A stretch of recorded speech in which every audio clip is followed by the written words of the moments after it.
Hi అండి, నమస్తే. Welcome back to Nandu's cooking channel. ఈరోజు మన వీడియోలో ఒక మంచి రెసిపీని టేస్టీ దొండకాయ పచ్చడిని ఈరోజు మన వీడియోలో చూపించబోతున్నానండి. ఈ విధంగా చేయండి, మంచి రుచి వస్తుంది. ఇక లేట్ చేయకుండా ప్రాసెస్లోకి స్టార్ట్ చేద్దాం. ముందుగా ఒక కడాయి పెట్టి అందులోకి ఆయిల్ యాడ్ చేసి ఒక పావు కప్పు శనగపప్పుల్ని యాడ్ చేసి వీటిని 50% మనము వేయించుకోవాలి. అందులోకి నెక్స్ట్ కారంకి సరిపడ పచ్చిమిర్చిని యాడ్ చేయాలి. నేనైతే ఒక 8-10ని యాడ్ చేశాను. నెక్స్ట్ ఇందులోకి కొత్తిమీరను కూడా మనము యాడ్ చేసుకోవాలి.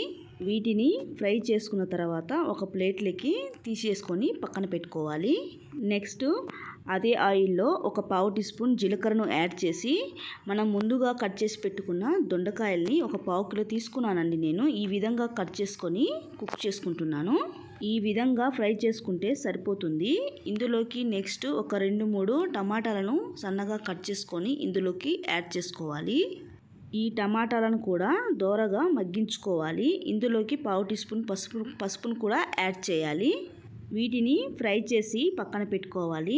నెక్స్ట్ ఒక మిక్సీ జార్ తీసుకొని అందులోకి మనం ముందుగా ఫ్రై చేసుకున్న శనగపప్పులని ఇందులోకి యాడ్ చేసి ఒక 8-10 వెల్లుల్లిని కూడా యాడ్ చేసి రుచికి సరిపడినంత సాల్ట్ను కూడా యాడ్ చేసుకొని ఈ విధంగా కచ్చాపచ్చగా మనము ఫ్రై చేసుకోవాలి.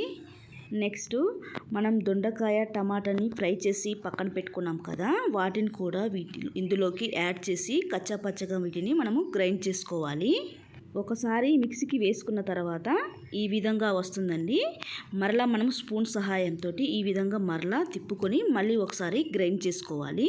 ఈ విధంగా వస్తుంది. గ్రైండ్ చేసుకున్న తర్వాత ఇందులోకి మనము సన్నగా తరిగిన ఆనియన్ ముక్కల్ని ఇందులోకి యాడ్ చేసుకొని ఒక గ్రైండ్ మాత్రమే తిప్పుకుంటే సరిపోతుందండి. అవి నోటికి తగులుతూ చాలా టేస్టీగా రుచిగా వస్తుంది. నెక్స్ట్ అంతేనండి, ఈ దొండకాయ టమాటా పచ్చడి రెడీ అయిపోయింది. నెక్స్ట్ ఇందులోకి మనము పోపు వేసుకుంటే సరిపోతుంది. సూపర్గా ఉంటుందండి. ఇది అన్నంలోకి చాలా టేస్టీగా ఉంటుంది. నేను కూడా ఫస్ట్ టైం ట్రై చేశాను. ఇంత టేస్టీగా వస్తుందని నేను ఎక్స్పెక్ట్ చేయలేదు.